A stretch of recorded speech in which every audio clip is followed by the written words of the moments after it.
میدونی بدترین بخش ترس چیه؟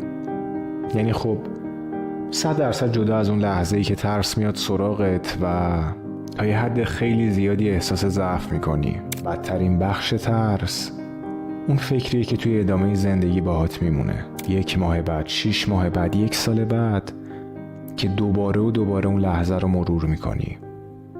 تایمایی که توی تنهایی هستی، وقتی زیر دوش آب داغی دورت بخار گرفته، یا اون دقایقی که قبل، تایمایی که توی فکرتون اگه میاد که اگه نمیترسیدم چی؟ اگه یه جور دیگه پیش میرفتم چی؟ اگه روم تأثیر نمیذاشت چی؟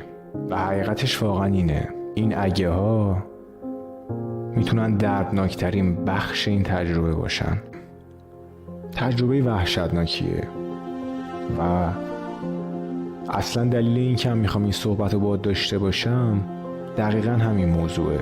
چون اصلا نمیخوام الان مثل بقیه افرادی که بیام الان جلوی هیچ وقت با ترس مشکل نداشتم، میخوام به بهترین دوستم کمک کنم که این موضوع برای همیشه حل کنه. و فکر کنم جفتمون میدونیم که حل همچین موضوعی چقدر میتونه تجربه تو رو توی ادامه زندگی تغییر